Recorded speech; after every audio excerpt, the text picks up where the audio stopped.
Welcome one, welcome all to the greatest show of them all. It is the NFC East Mixtape Volume 120. You can listen to us wherever you get your NFC East blog podcast networks across the SB Nation universe. You can also watch this show on the Bleeding Green Nation YouTube channel or the Blog and the Boys YouTube channel. Wherever you listen or watch, you will hear or see the audio and or visual stylings of myself. I am RJ Ochoa from Blog and the Boys. He is Brandon Lee Gowton from Bleeding Green Nation. And we, Brandon, are recording in our normal time slot. It is Tuesday, July 18th for us. So happy Tuesday, July 18th to you. How was your vacation, RJ? I saw you having a lot of fun in San Diego. It was really cool. Kind of the first big vacation with the kid. Turns out going to a lot of theme parks, sort of an exhausting thing.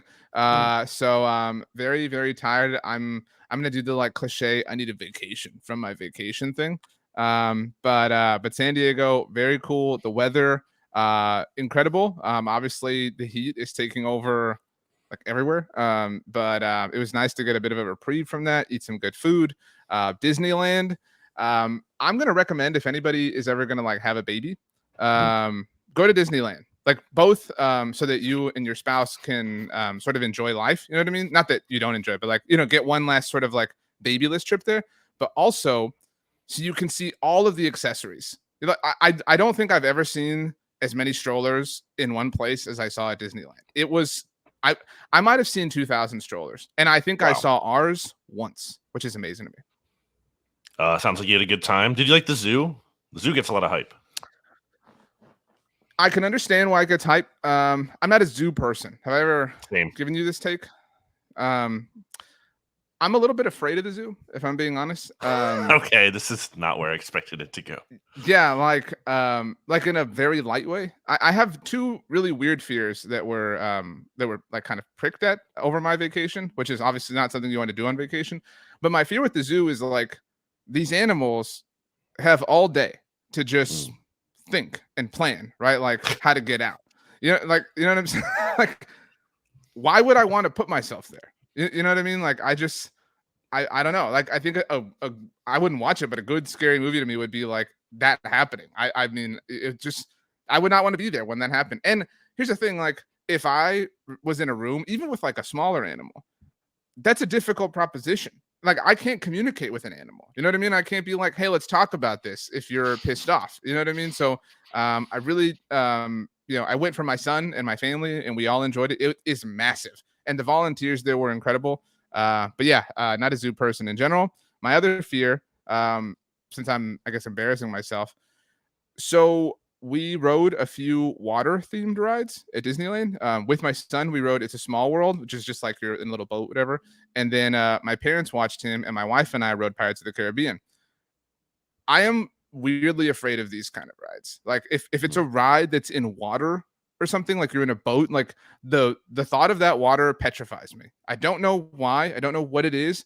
And at the beginning of the Pirates ride, touching the water, I guess so. Touching at one point, my wife splashed the water on my son on It's a Small World, and I kind of freaked out a little bit. I was kind of whoa, I don't like being in enclosed spaces like that. I don't know if it's claustrophobia, and then the water adds something. But and so when we got on Pirates, I don't know if you've ever ridden this at either location in the States, but so they, you know how you get on any kind of roller coaster and the bar locks on your lap?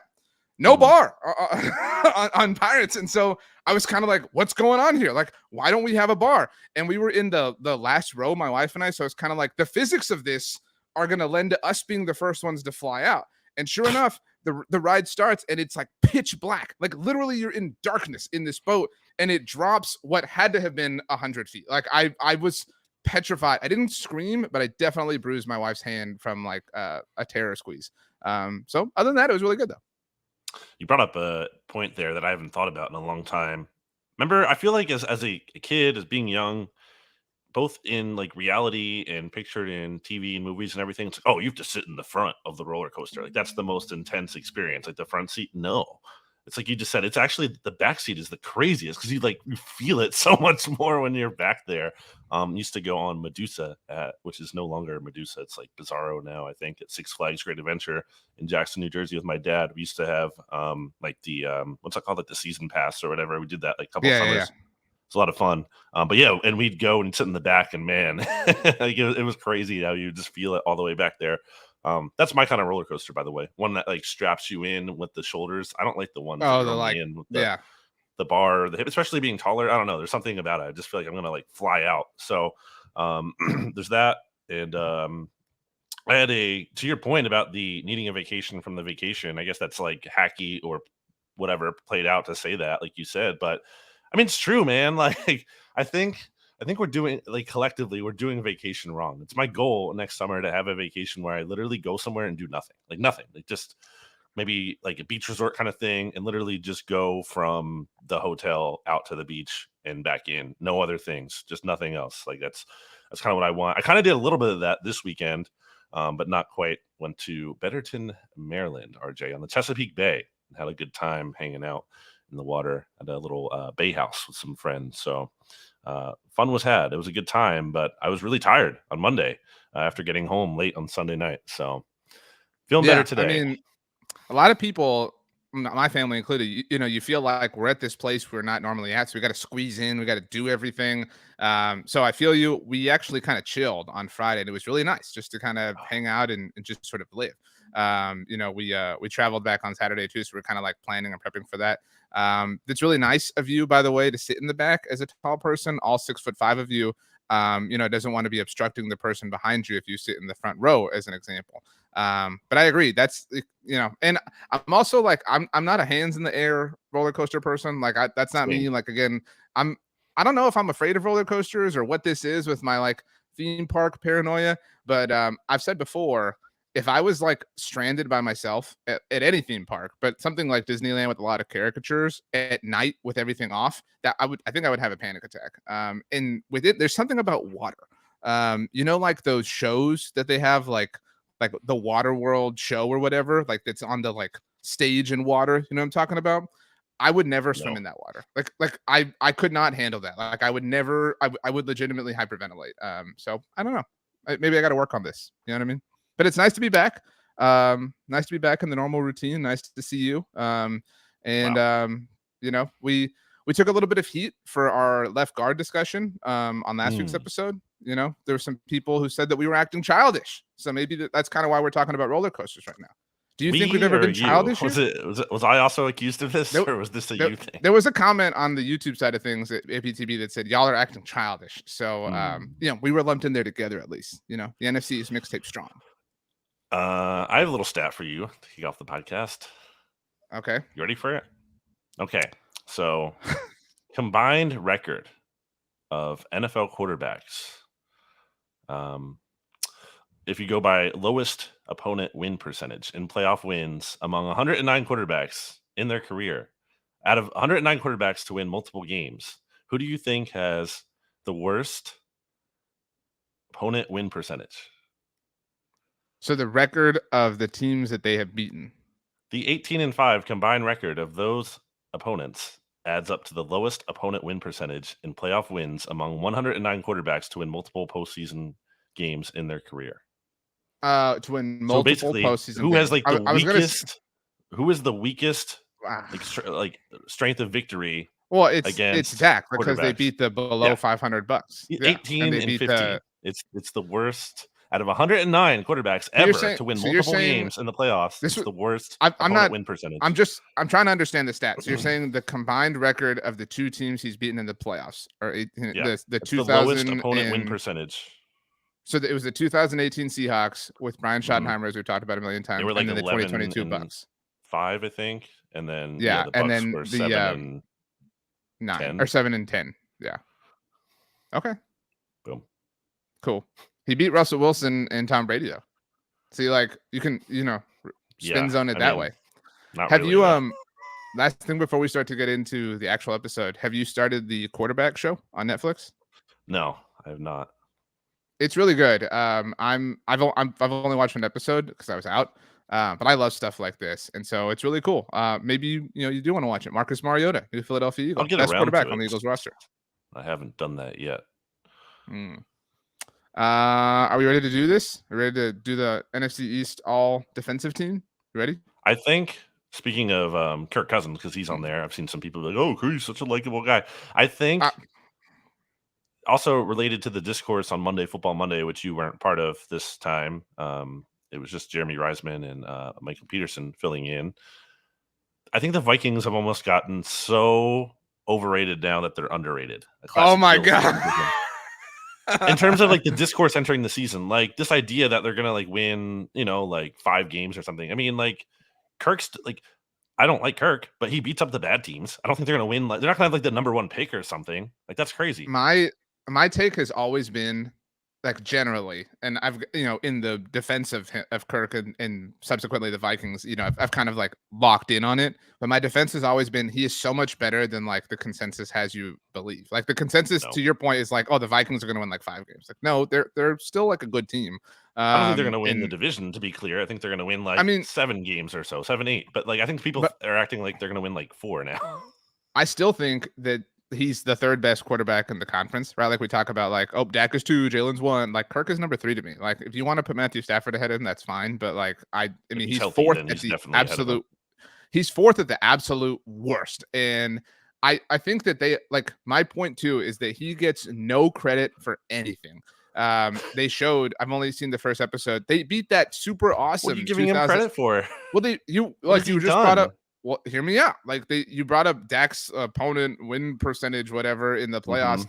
Kirk beat that super talented 2019 Saints team, and Yes. and it The gets, but he Saints gets who like, I'm who had so so much playoff success. I'm not saying like build him a statue, but like that little era, that run, the Alvin Kamara draft class, the 17 Saints, like they were really good for a long time. And Kirk went down to New Orleans, which is a notoriously tough place to play, and he had a clutch touchdown to Kyle Rudolph at the end to win that thing. He gets no credit for that. Also, this It's is one not. game. I know, but I'm just saying like he What gets happened no the credit next for week? that. Okay, well, hear me out. What happened the next week? They played an amazing 49ers team that went to the How Super many Bowl and passes got did blasted. Jimmy Garoppolo need Okay, to again, complete to like, beat see, Kirk this is what you're Cousins? doing. You're like, oh, he stinks. No, I'm just saying, like, he gets no He credit lost for to a that. quarterback who They completed they like 8 also passes. last year we have done this with other teams. We've been like, oh, this team like hung with the Lions. They beat the Lions last year, and they authored. And granted, they fell down. They authored literally the greatest comeback in NFL history last year. Okay. Again, to do that, you Getting have to fall down to the down. Colts was like pathetic though. I'm just saying, like, but nobody gives him credit for anything. So that's really all I have to say about Kirk Cousins. But it is They an should have never enjoyable been show. down to the Colts like that. That's pathetic. It is kind of amazing. I mean, it's only been one episode. It's really just the Mahomes cousin show because Mariota kind of, wasn't that great with Atlanta last year. He's a super interesting person and it's, fun to watch him. But like, as far as the football, it's really just the Mahomes cousin stuff. So I highly recommend it. The most bestest team you could possibly create. That's so you're laughing at that turn of phrase there, but I think that's how, isn't that what like Little Caesars calls their pizza? I don't know. It's like We can the ask the extra. aforementioned Matthew Stafford. It's called extra He's most sponsored on it. bestest. That is literally like the branding of their one of their pizzas that they I don't have endorse there. it. Anyway, Anyway, it is time for the all NFC East defensive team. We did the offensive edition last week. Next week, we'll kind of do special teams and coaching staff, what with training camps kicking off. And then it's just kind of like the grind for 6 or 7 months. But anyway, so you and I talked about this, Brandon, what positions we were going to field on this defense. You embarrassingly left out a linebacker, which was kind of sad. So we're going to do two defensive ends, 2 defensive tackles, 2 linebackers because nickel is the new base, 3 corners, obviously, and 2 safeties. All understood? yeah, and just for clarity and context here, I don't remember if I said this in the offense episode. Like, if I think it's always makes the most sense to shape these teams around the best players in the division. So, like for offense, let's say if the wide receivers were all just really kind of like bad or mediocre, then we'd only do 2. And let's say in theory, like if Travis Kelsey and George Kittle were in the NFC East, we would obviously run 12 personnel as our all-star team. But yeah, so there's a little discussion I feel like needed here just to clarify how we're going to attack this one. We're good roster managers. You know what I mean? Like we adjust to the talent. We don't force players and talent to fit our scheme. So we are the Kyle Shanahan, so to speak, of all this. But anyway, so okay. I think we have some weird kind of like, we can put players where we want to because like we don't need to go by like where our lads has these players like listed or whatever. But so we'll start. I think I wanted to go defensive end. Like I wanted to go kind of maybe not left to right, but just like along the line. So like end tackle end. If that was okay with you. No. You just want to do both defensive ends at the same time? Yeah, I think it's That's okay. important. That's fine. And I don't even have them as defensive end. I wrote down as they're edge rushers. I mean, Yeah, just pass that's the best rushers. way to put Yeah, it. whatever you want to call them, but the two are Micah Parsons and Hassan Reddick. Like Yeah, that's the answer. Like definitely so. there's no way that you can make an argument for anybody else. It's been an interesting kind of turn in the NFC East. Like Chase Young's like not even in this conversation because I would like my first guy out is sort of DeMarcus Lawrence, but if you're prioritizing getting to the quarterback, whatever, we don't have to have this discussion. BLG loves some BLG. Obviously, you could talk about Josh Sweat. You know what I mean? You could talk about a lot of different players, but like that's what I'm saying. Like Chase Young is nowhere near the conversation. Obviously, didn't get his fifth-year option picked up, but this might be the easiest one. Micah Parsons and Hassan Reddick. I mean, two more players have more sacks than Hassan Reddick since the beginning of 2020. That is Myles Garrett and TJ Watt. Reddick has 39.5. I think he had 19.5 last year, including playoffs. I mean, he's pretty awesome. He's a bargain on his contract, and he wasn't there at OTAs, and I don't have any evidence to say he's holding out, but that's something to monitor. I feel like because he signed, it's crazy that he was available to be signed last year. He only signed for 3 years, 45 million, 30 guaranteed. That's bonkers of a value relative to pass rusher money is basically almost like quarterback money, and this is very much at a good rate. So yeah, Reddick certainly deserves to be on here, and it's interesting that both of our edge rushers are these linebacker types as opposed to being that more traditional 4-3 defensive end kind of player. Like your DeMarcus Lawrence. Yeah, like the physical build of him is what I'm saying. But I mean, if these guys were on the same team, that would be that would be pretty crazy. Well, you're secretly obsessed with Micah Parsons being on your favorite team, so you want that we to don't happen. Need him. But if he wants to play for his hometown team that he loves, he can. But on the Hassan Reddick note, just quickly, I would love to see him hold out just because I would love to see the drama of it. But I also in all likelihood, we talk, this is so true for so many Eagles, which is what we've talked about a lot. But will he have another season like last year? If you're playing the odds game, will his earning potential ever be, or will his leverage ever be as high as it is right now? If our job were to advise him, yeah, I would be like, dude, you have. I said this at the time after the Cowboys traded for Amari Cooper in 2018, he should have absolutely held out. You know what I mean? He should have absolutely, because he saved that team and there was no way he was ever going to completely match that. And he didn't. He was still really good. But you know what I'm saying? There's no way he will ever hold as much leverage as he does at this moment in time. Let's set the over under for Hassan Reddick sacks this year at 7.5. He has 39.5 in the past 3 years. So let's set that at 13.2. So I'm doing that as opposed to the half. So the half, is in play there. So do you think he has more or fewer than 13.2? So he obviously had 1 million last year. He had 16. He's only hit over that once in his career, and it was this past year. So I'll take the under. I mean, he's in 2020 he had 12.5, which is still really good. But I mean, it's really hard to do here too. By the way, I'll still take the under. It's just really hard. I mean, it's really hard to have that, and some of it isn't even his fault. It's just opportunity. You know what I mean? And other things, and getting game planned for. So, yeah, But you would take the over on 10.2, right? Yeah, I mean, because he's gone over that, each of the last 3 years, just in the regular season. Micah Parsons, our other edge rusher that we're taking, he's had at least 13 in his 2 seasons, 13.5 last year, so a bit of an improvement. So let's just use that same figure, 13.2. You're right, exactly. I'm going to take the under as well because, but some of that is because of the way the Cowboys are going to be with him. You know what I mean? They're, I think, a little stingier with, opportunity for him in the regular season because they know how important he is. We've seen them really do that, just kind of prioritize the rest of players. So that's what I mean by opportunity. And he's completely capable of it. I just don't think he'll have the chance because the Cowboys will put him on ice at every opportunity that they can. He did kind of fade quietly later in the year last year. No, am I wrong to say that? Didn't that kind of happen there? I wouldn't say fade, but he was really in the thick of discussion for defensive player of the year. So if you kind of just go off of sack numbers, so he had 2 against the Giants on Thanksgiving. And I would say that was the peak of his, it's going to be Parsons or Bosa. And that was when I lost that bet to Fooch and I had to tweet that thing. And that was really dumb. But then, so that was Thanksgiving, the 2 against the Giants. From that moment on, he had 1.5 sacks throughout the rest of the regular season. And the half sack was the regular season finale against Washington. So like Yeah.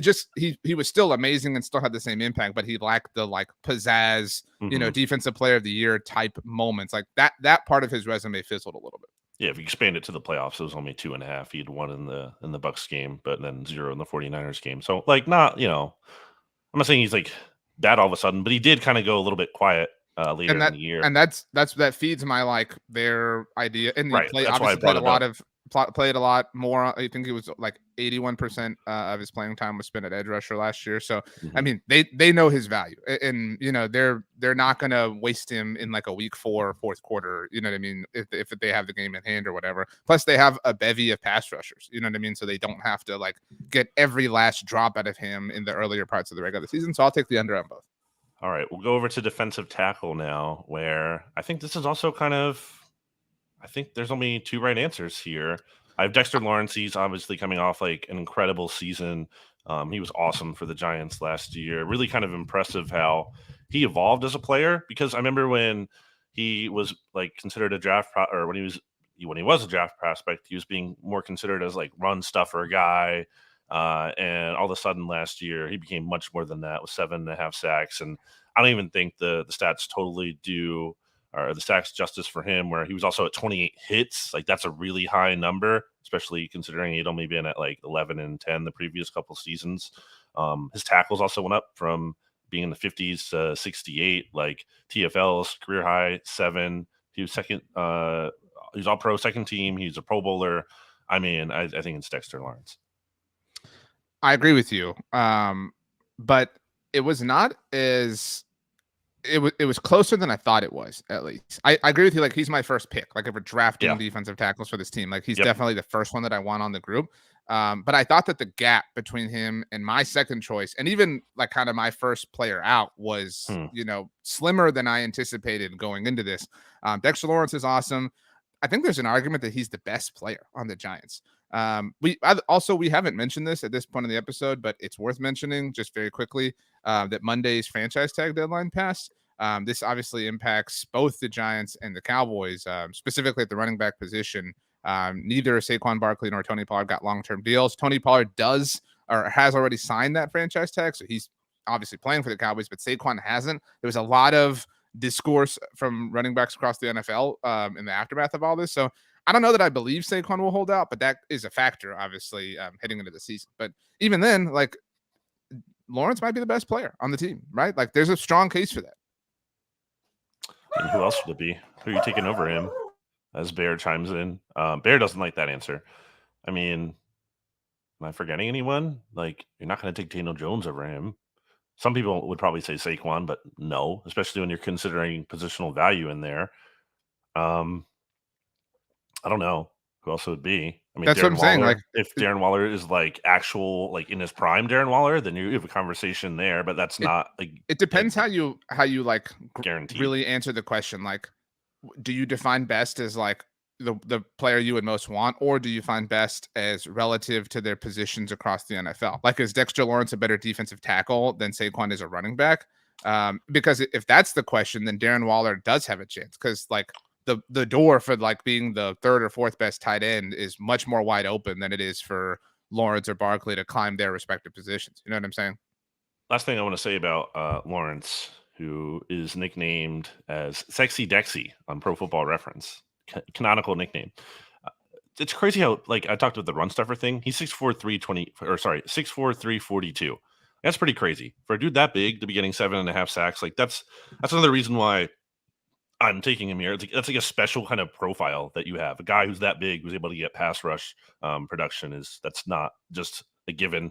The other guy, I think has to be. I've talked about how I think he could take a step back this Let me go. year. Let me go first, please. Okay, So Dexter Lawrence is number one for me. I think we agree. The second choice is Deron Payne, I think you have to based on right? the season he just had. Right. So you mentioned Pro Football Reference. Their approximate value has Dexter Lawrence as a 13 for Hmm. last year, and Deron Payne also as a 13. But Yeah, Jonathan Allen was a 12. I think Jonathan Allen is much closer to this than I really thought. Like he was my first guy out, and we've like known that forever. Like that's kind of like Washington's thing or whatever. yeah. Um, but yeah, the 11 and a half sacks for Deron Payne last year. Like he had a loud season. Like I think he earned the Yep. spot this year. But like I agree with you. Like I would not be shocked if a year from now, if like it's one of the Washington defensive tackles, if Jonathan Allen leapfrogs him again. I know you don't like Jonathan Allen, but like it's No, closer that's than not we true think. at all. I think it was tough for me in terms of like, am I not giving enough credit to Jonathan Allen? I think you could argue Jonathan Allen's body of work, is better than what Deron Payne has put forth. Whereas Deron Payne's more of a, could be more of a flash in the pan 1 year thing, and we're rewarding him based on that and not so much the body of work. So I do wonder about that, but I think he had 11.5 sacks. I think you can't just sneeze at that. I think you have to give him credit for that. Give me 1 second. Keep going. You got this. So obviously it's not Fletcher Cox. Jalen Carter has potential, but is by no means a proven thing. He could conceivably be here next year if things go really right this year, but that's also a lot to prove there. RJ's not here, by the way, for the audio listeners, but now he's back. Cowboys certainly not in this mix. Oh my gosh. Oh, I'm sorry. I thought you were just gonna be mean. Yeah, I mean, maybe Mozzie Smith like shows up. That would be like their fast. Although I do think Osa Odigizua is an underrated player, but that's a different conversation. He was my underrated player, but yeah, he's Right. not on this ilk yet. He has he has to make a big jump in this will be year 3 for him to kind of get in that conversation. I didn't want to bring this up. So like we were like, oh, Lawrence is like easily number 1, and I'm like, this isn't all. I know, but this isn't like all about sack numbers. But Jonathan Allen had as many sacks as him. They both had 7.5. You know what I mean? And again, they're closer than we think. Like this is a closer than it feels sort of position, or at least discussion for these 2 players or 3 players. But I agree. Of the 3, I'd rather have Lawrence and Payne. But again, this thing about the profile, though, like the sacks at Dexter Lawrence's size, I think is just so much more impressive. And again, Sure. I think the quarterback hits were also higher and much higher in Lawrence's favor as well. So, okay, defensive line is Micah Parsons, Hassan Reddick, Dexter Lawrence, Deron Payne. Done. Yeah, pretty good defensive line. Yeah, I mean, hard to be upset about. And every team is represented. Of the first 4, we have one from each and every single team. How cool is that? Okay, so linebacker is up next. I think the first choice is actually really obvious. I don't know. Maybe I'm biased, but I do think it's Leighton Vander Esch. Yeah, I mean, it's not a great division for linebackers. I mean, right. Do you sorry, but you brought this up in the chat. Like we're like at off-ball linebackers at this point. You know what I'm saying? Off-ball linebackers. Right. And that's what I'm saying. Like Leighton is like the vintage version of that. You know what I'm saying? And he had a really great season last year. Like I think he is easily the number 1 choice here, like the least debatable one. There is a slight debate after this, but he was awesome. Like he was awesome at defending the run last year. He got hurt and the run, support really kind of, regressed for the Cowboys, and then he returned and things stabilized. It was a big deal. They were able to bring him back. He's really kind of shed. I know I just said he got hurt, but he shedded that label that he couldn't stay healthy. Really ever since the Cowboys drafted Micah Parsons, Leighton has kind of been the pinnacle of health, save for that little stretch last year. Yeah, I mean, it's not like he's a Pro Bowler, right? I mean, he literally hasn't been since his rookie year, but above average starter at linebacker, which there really aren't many of those, if any others in this division. So certainly he gets the nod. Eagles don't have anyone that would qualify. Eagles might have like the worst linebacker core, at least one of them in the NFL, depending on what becomes of Nakobe Dean and my guy Christian Ellis. And then Commanders, I mean, Jamin Davis has been like disappointing. Who else do they really have? He's the only. My second spot is down to 2 contenders, and Davis is one of them. And my other, I guess we're at this point in the conversation, is Bobby Okereke. I know you're not fond of him, but like it's down to the 2 of them. Relative to the division, I am fond of him.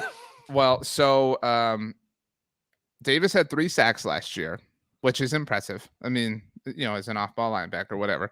Had way fewer tackles than Okereke. Okereke forced a few fumbles. So depending how much more stock you place in that, I'm inclined to lean Okereke. So that's my personal pick. Even though I think, again, kind of a thin sort of argument. 0 career forced fumbles and 0 career interceptions for Jamin Davis. Like I know it's a simple way to put it, but I really need some kind of playmaking for my linebackers, and just to have none it's a non-starter for me. I agree. Okay, so that was pretty simple. So linebackers, Leighton Vander Esch, Bobby Okereke, and I feel wrong because it violates my adding a new player thing. I really don't like That's that. not a real rule. Everyone in the I comments know, is also like, "Why is this a rule?" I know. I mean, I will say I'm kind of walking it back a little bit. Like I feel less passionate about it, but I feel obligated to defend it because I said it at one point in time. Have you been playing the NFL crossover grid at all? By the way, I didn't know it was like out. I know that I mean we mentioned Pro Football Reference. I know Pro Baseball Reference like supports the baseball one. I think it's But just baseball reference. or whatever. But either way, like it's supported by the reference company.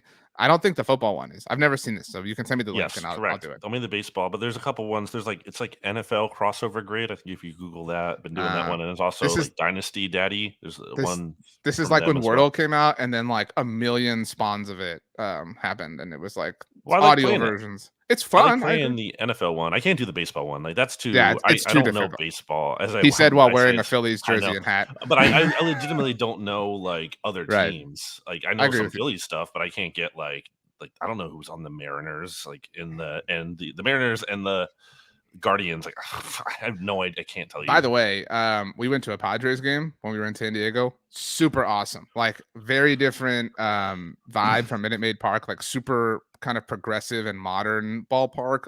Amazing food options. Like Gas Lamp Stadium, or it it's in the was what's that? Petco Park. Petco Park. It's in the Gas Lamp District. Is what I'm thinking of. Actually, I should mention this. So it was they'd had a giveaway, which it was at the end of the game, which I don't like. You shouldn't force people to stay. I mean, I get it, but you should do when people are Wait, walking in. giveaway at the end? Yeah, it's like you should That's give people. insane. That's what I'm saying. You should give people the thing when they're walking into your stadium, not like make them stay till the end of the game, whatever. But it's fine. Especially baseball. Yeah. But so it was a kids giveaway, which again, super cool. But like, there's a lot of Also, even less sense. Kids well, can't last the whole game. yeah, but that's I mean, whatever. So it was a little mug, like a little like kind of coffee cup, and it had a bear on it, which was cool because our dog, and the bear was wearing like a Padres uniform. And so I was pushing my son out the game in the stroller, and he handed me a box, and I wore a Cowboys T-shirt to the game. It said America's team because Cowboys are America's team, and the guy gave me another one. He said, and here's another one for the Cowboys. So that was kind of cool. So so we walked away with 2 cups. That was unexpected. So shout out to Phillies the just Padres took guy. 3 of 4 from the Padres, including sweeping a doubleheader. So there you Yeah. go. So cornerbacks is where I think we should do corners before safeties. I don't know Well, if are you we gonna agree. take a break here? Okay, let's take a break and hear word from our sponsors. Welcome back. We were gone for how long, Brandon? 3 hours? Here's a really good pro tip for you. Mm, Do you have a Costco membership? I Do you do. have Costco down there? Okay, Yeah. I don't know. I don't know where it is. Costco membership. Get in there. I don't have one. I went to Costco on Friday as we're going down to the day, as I To mentioned Myrtle earlier. Beach in Montana or wherever it was, right? No, Betterton in Maryland on the That's close. Chesapeake Bay. I was going down with our good friend and friend of the show here, Holden, who does Holden, have Astros beat the Phillies in the World Series. Just who so you he know. doesn't care. Who does have he literally just like could not care less. Has a Costco membership, and this to me is a life-changing thing that everyone needs to get in on. And it Costco? is You know what Costco was? hold on. It is to get No, their Holden is his name, not yeah, hold on. that's his name. No, hold on. Is the mac and cheese they have, the one that's like Yeah, you bake it. yeah, you just bake, you just put Yeah. it in the oven. It's basically almost prepped. And then what you need to do with that is get, and I don't know, if, I'm sure they're not all set up like this, but the way this one was set up was like the mac and cheese was across like the aisle, kind of from the section where they had a ton of dips, like Yeah, basically like like any kind of like tzatziki and salsa and like just a whole array of dips, including buffalo chicken dip. And let me tell you, you take that mac and cheese, you put some on your plate, or if you have it in the tray, whatever, you mix it with that buffalo chicken dip. Oh, it's a great time. You I gotta do it. I don't really like buffalo sauce all that much. So You're this missing it, wouldn't man. this wouldn't be well, I'm happy that you explained the tip for everybody else, but like that's a bit of a miss for me. By the Mm. way, on the subject of the of buffalo dip, I guess, and obviously buffalo wings, I'm super excited. I know you did the hot ones challenge. I'm super excited to watch the Harry Kane episode. I I missed did it. it again. I Oh my did it on Saturday night because we did it with the group at the house, and only 3 people made it. Shout out to Holden and the aforementioned Holden and Jess for making it through. And there were some reactions for sure. on People are losing their minds. I mean, well, the bomb, obviously. Dude, the bomb, I said it before, but it really does suck. Like it just punches you in the face and it sucks. On the subject of all this, so I had never seen the Paul Rudd episode until recently. What? It's like Well, the I know. most Well, the I mean, I meme. understand that, but like, it's just like Look at it was a this. it was a it was a bit of a like a pop culture like hole in my sort of arsenal. It's probably But I the finally biggest meme from Hot Ones, or at least one of them. right. The like look at us. But I went and watched it, and like that dude was like respect to Paul Rudd, man. Like he was like, and also the idea of cauliflower wings. Like I get it if you're not eating meat, but like man, that just like because it also like allowed him to like eat it like a whole like nugget. It was just really I was really exhausted for Paul That's Rudd. easier, I think, the nugget form as opposed to nibbling and getting like the heat on your That's lips and also fair. touching it. If you have a fork, Touche. yeah, you can do it. You can use the fork and the nugget or the boneless. It's still painful. Don't get me wrong, because I did both. I did the first time I did the bone in because I feel like you have to like officially beat. That's like 100%ing a game. Like you have to do the bone in if you're gonna 100 if you're gonna fully complete it. But I did the boneless the second time because like I didn't need to prove again that I could do it. I wanted to make it a little bit easier, and it was a little bit easier. But by the end, it was still I still needed the ice cream. I still needed the milk. Um, Good for you. Okay, so doing corners first, right? Then safeties. We never Um, cut corners here. mm, so we're doing 3 corners, as we Three said at the top. corners. And I don't know if we want to do like I mean, I know we did this to like receiver a little bit, but like I'm I'm I'm personally finally just kind of picking the best corners as opposed to like because like who's the best like slot corner in the NFC Hmm. East?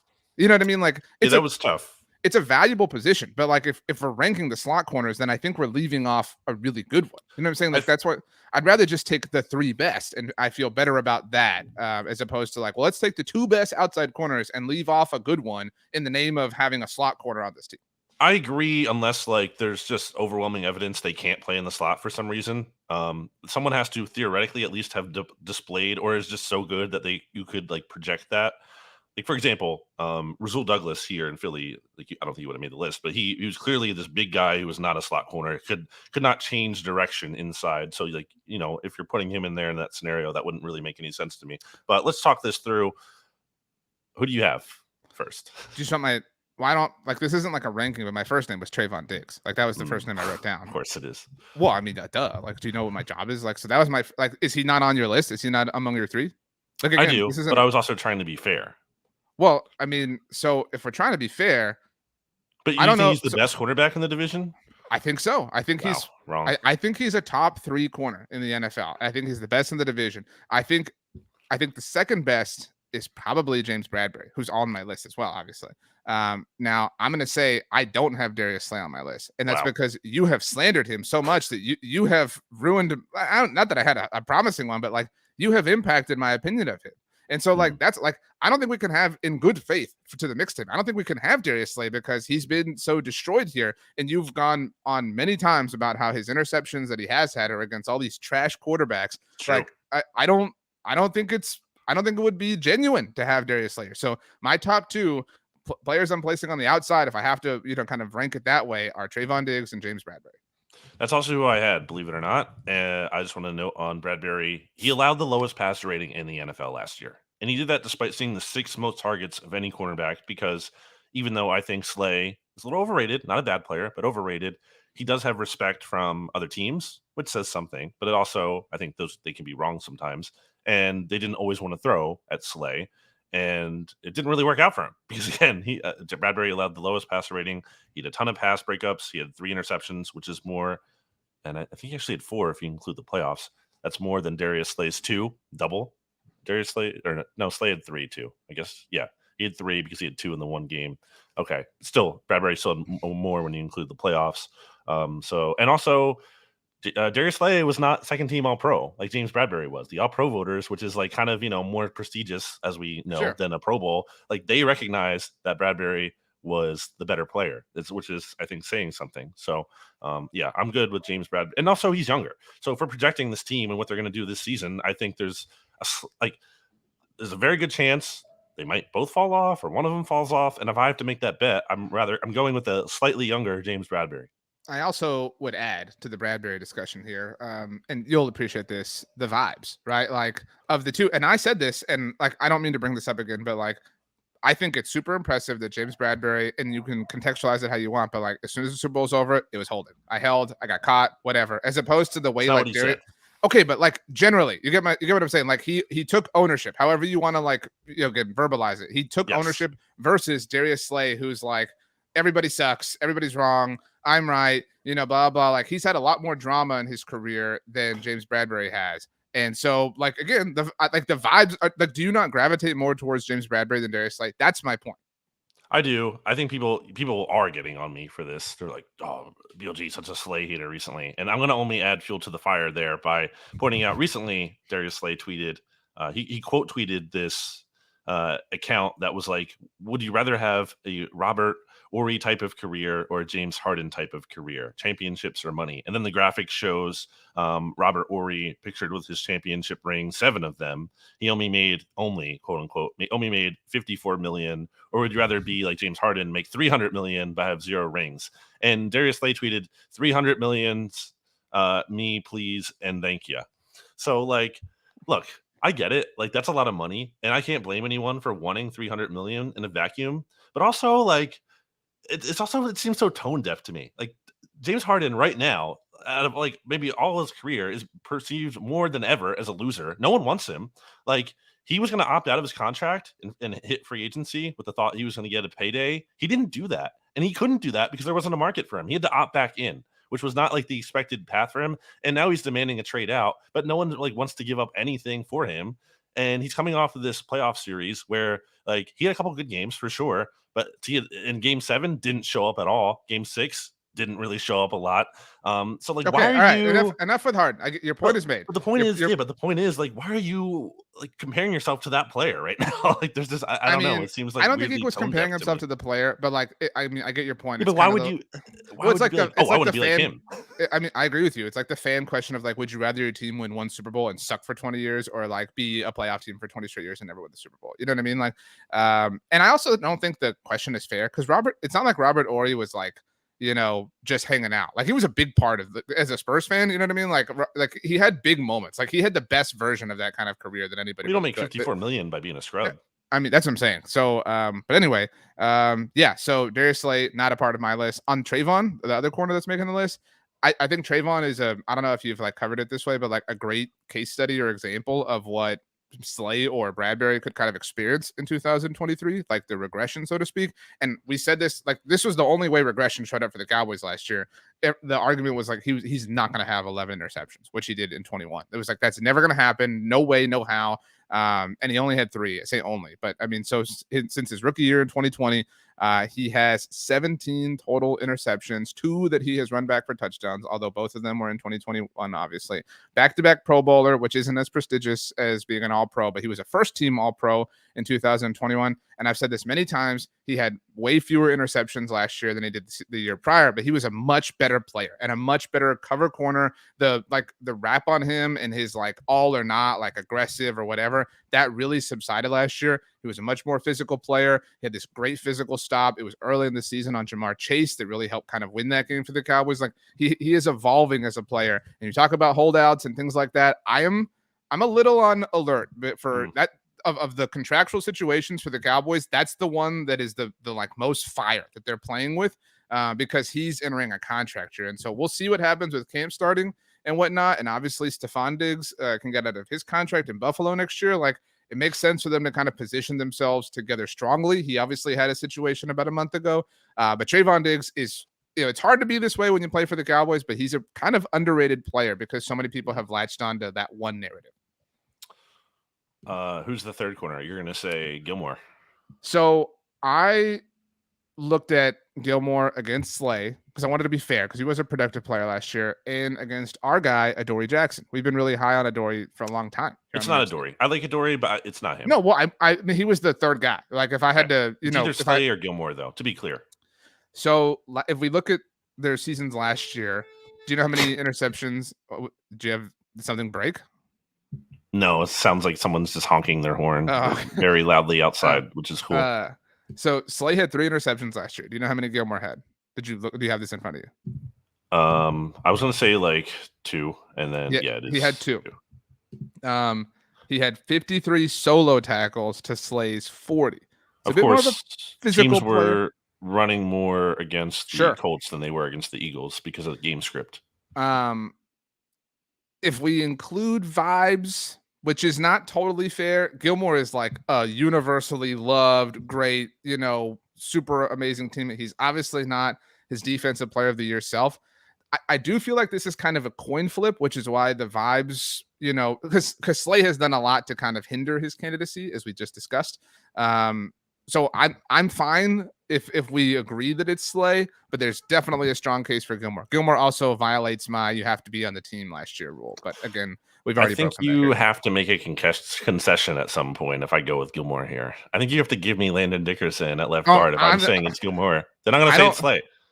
I mean, I'm fine saying it's Slay. He was very productive last year. I mean, like Also, there's the age thing concerns me with Gilmore as a real point. So the thing I think working in Gilmore's favor is that I could think we could have him be our nickel cornerback because he kind of did some of that. I feel like, didn't he? When he yeah. was the defensive player of the year, he was like lining up everywhere. That's part of what made that campaign especially impressive. It wasn't like he was just like on the outside locking guys down. Like they were moving him all around, and he was like going up against like tight ends too and like locking them down.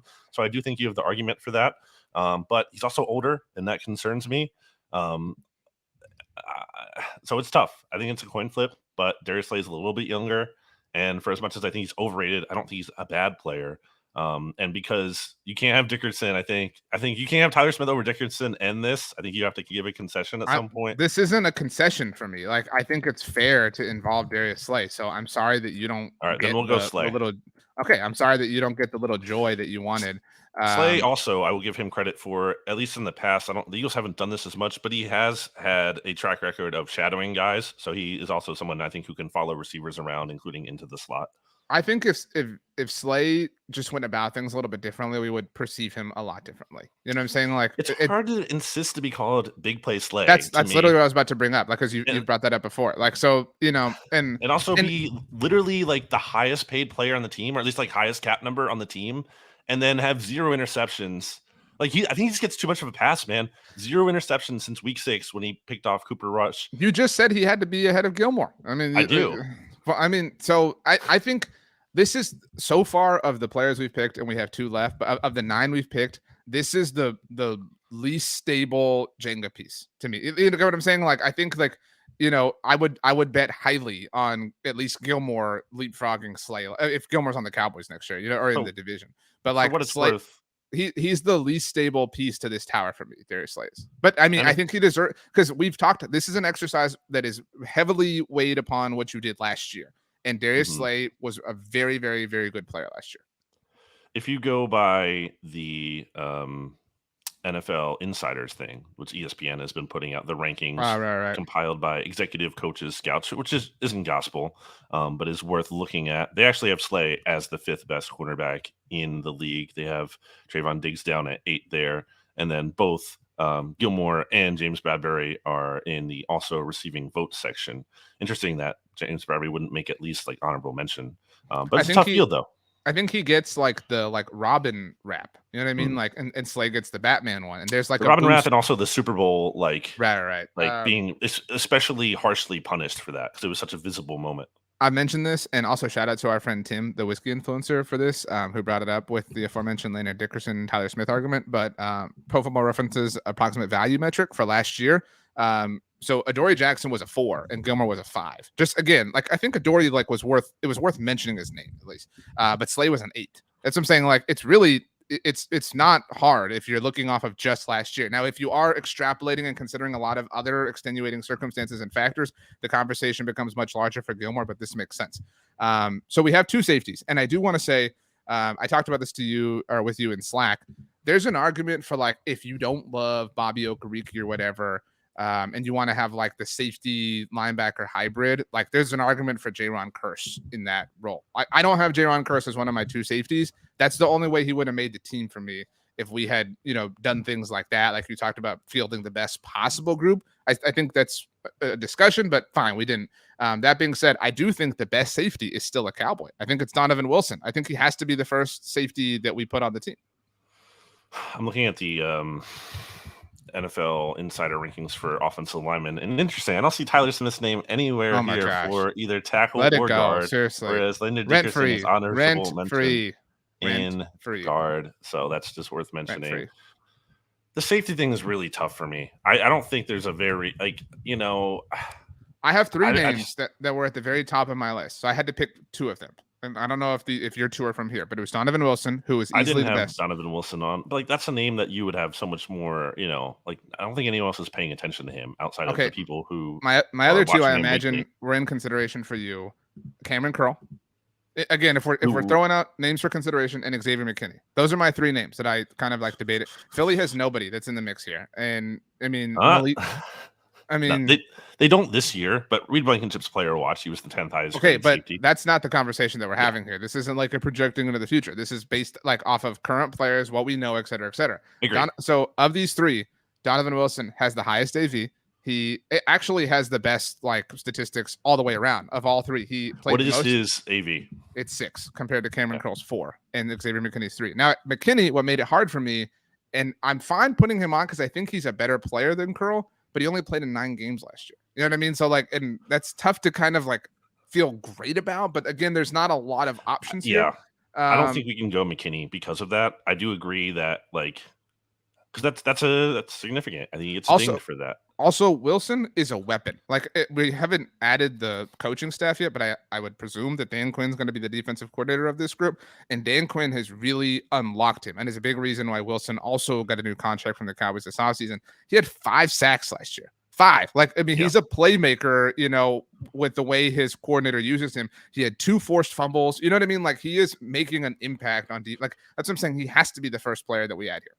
So the Cam Curl thing is interesting. He was actually PFF's second highest graded overall safety last year, which is a little surprising to me, especially when you remember how I talked about earlier with Jamin Davis that like the 0 interceptions and 0 forced fumble thing in his career. It's kind of tough for me. Well, Cam Curl has 0 interceptions and 0 forced fumble in his last 28 games. So you're not really getting like playmaking out of him, which isn't everything. I think there's something to be said for being in the right position and not allowing big plays, which seems to be the case for him. But like, it's just tough for me. And here's a player you didn't even mention and it was in my most underrated players when we did that episode last month. Like Derek Forrest could be in the mix here. I mean, he had 4 picks last year, 2 forced fumbles. He allowed just a 75.4 pass rating when targeted. He only missed 3 tackles relative to making 88. That's like really good. So he's a good tackler. And you cited approximate value, right? What did you say Donovan Wilson's was? It's a 6, and he's a 5 to your point. Yeah. So Derek Forrest is he's a the 5. second highest. Yeah, that's fair. I mean, So and like, if we look at it, I have a everything, tough so time going Forrest over Curl. Like it doesn't really make sense to me. well, I mean, You might just have to do it. if we lean things out too, so Forrest played all 17 games last year. Curl Yeah. only played 12. But in that same time, Curl had more solo tackles, and almost That's not as many everything. tackles overall. He had way more tackles for loss. You know what I'm saying? Like, I think Curl might be the better player, but Forrest has the better resume from last year. Mm. I still think it's Curl. I mean, personally, and he's got like a longer. It's not a long one, but he's got a longer track record of being like a underrated, good kind of not talked about enough sort of player. Do we want to kick Okereke out and put both Curl and Forrest and Wilson in? Because can't Wilson play a little bit of linebacker? No, that's what I'm saying. If we're doing that, then I want to put Jaron Curson.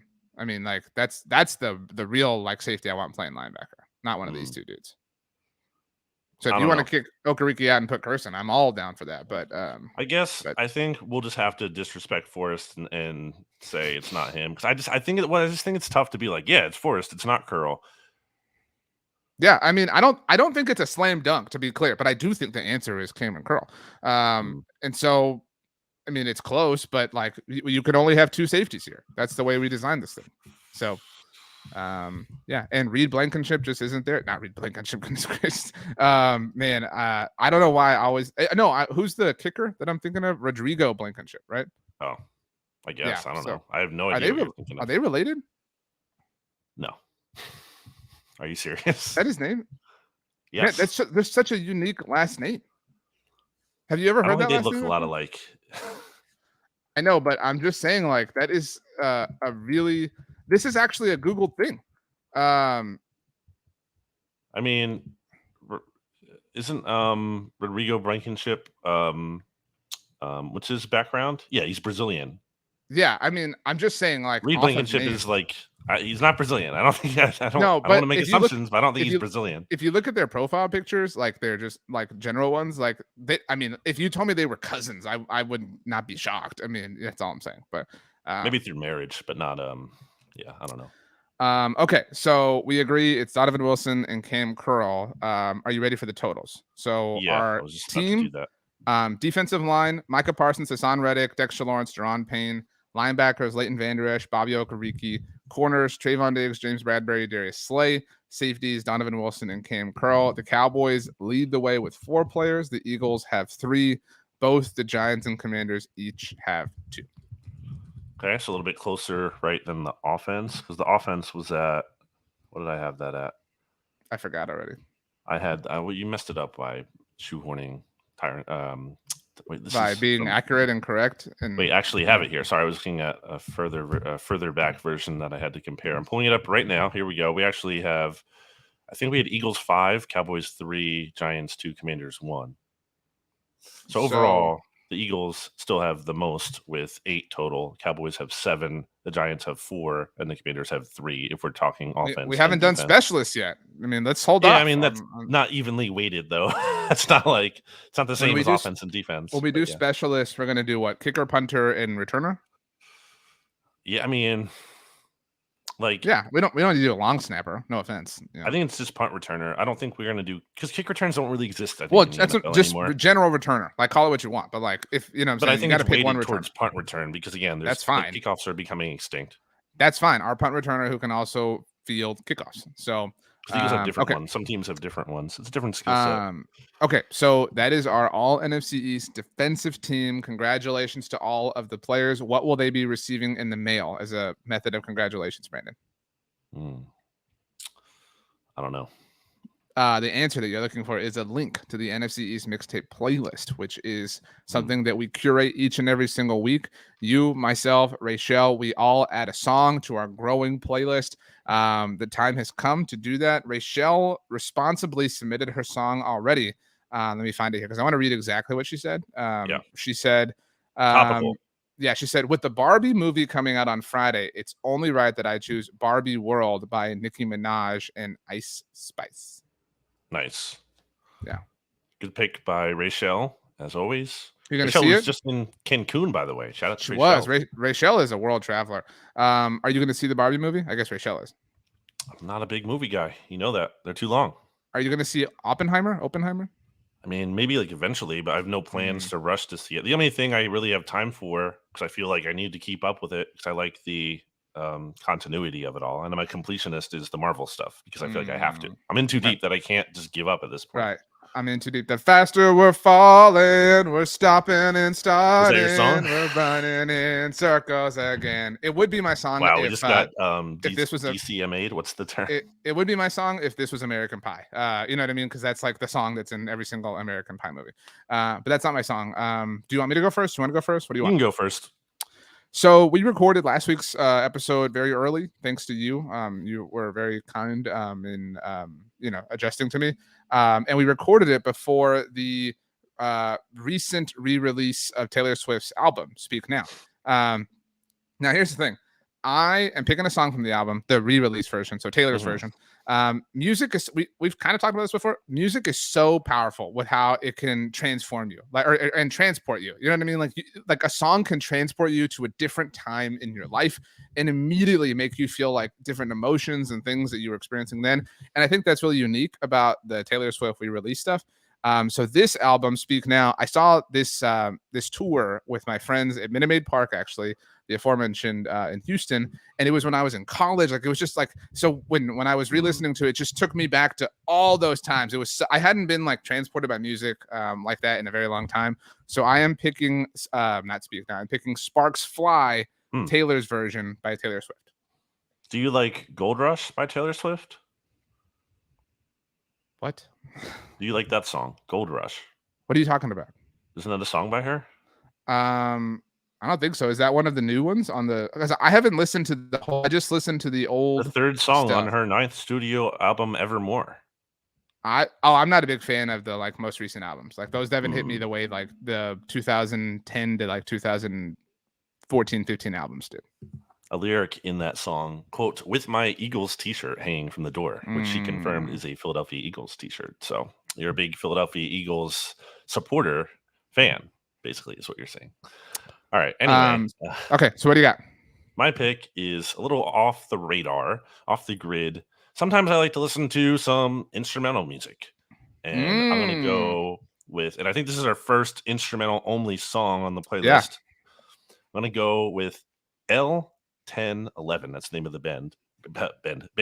EEL space TEN space 11. You're gonna have to slack me this I'll because send I this to you. okay. L1011, 3 different words. And the song is called My Only Swerving. And it's a good, I feel like, driving song, especially more so, Mm. not like a highway driving song, more like you're cruising around the neighborhood, maybe going to the grocery store or something.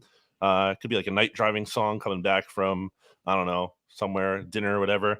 It's a little groovy song that I think is fun. So give it a chance. Give it a listen. That Okay. whole album is really good. The whole album that song is from, but it's actually the first song that kicks off the album. So if you like it, listen to the whole thing, but just that song to start. Great call on getting a wordless song. Instrumentals always slap. My favorite one actually is from Pirates of the Caribbean. It's the Pirates of the Caribbean theme song, which you would think like the fact that I like it would mean I wouldn't be scared on the ride, but can't conquer that fear for whatever reason. So yeah. Wow, we're getting DMCA'd for everything. Like, do we just want to sing Barbie World too? Okay.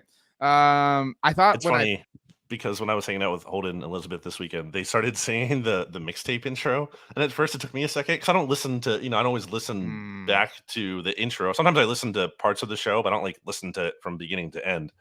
So it's funny when I'm hearing that because I'm like, wait, what is that? Why does it sound familiar? I guess. I mean, that really isn't that funny to me. But I like it. I was gonna say when I was reading Rachel's message and she said like with the movie coming out, I thought she was gonna pick Barbie Girl, not Barbie World. Dude, seriously, like, are you just like, you just want the episode to die? Like, is that I what mean, you're that doing? was within like what? It's like 5 seconds. There's a certain amount of time, right? Yeah. For use. Okay. Wow. Let's chunk deuces. As we leave, Brandon, tell us your three. We talked about buffalo dip. 3 favorite dips.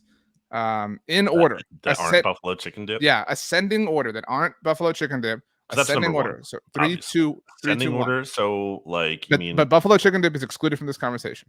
ascending order. So you mean like least favorite of the 3 that I like Right. most? 3, Okay. 2, 1. Right. Man, there's a lot of dips out there to think about. I'm gonna start with maybe like a French, like an onion dip, like ones that you would dip like just plain like Lay's chips into. Little packets into the sour cream. Mix it up. Right. That's really good. You can go to town on that. Number 2, I'm gonna say pizza dip. I make a good pizza dip. Pics or you're lying? Huh? Pics or you're lying? We need to see pictures of this. We need pics or you're lying. Oh, we need to see pictures. Okay, sorry. I thought you were saying like one word. I couldn't understand. I don't know if I have any pictures, but I think I do. Post that. Number 1. A lot of pressure here. Does a sauce count? No. Unless it's in a shape like a dipping container. I just went to this place, like, I got a jar of, you could use it as a dip if you really wanted to. I'm counting it. It's like this truffle aioli. I'm counting that. You could dip crackers or chips into that. I've said this before. I don't like how wing places serve their dips, or like whether it's ranch or blue cheese, whatever you want, even ketchup, I guess.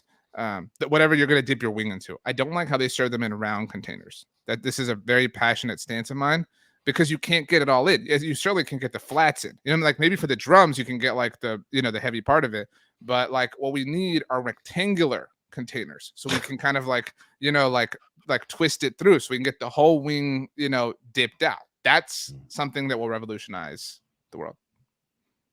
All right, we're done. Say we're done again. We're done again.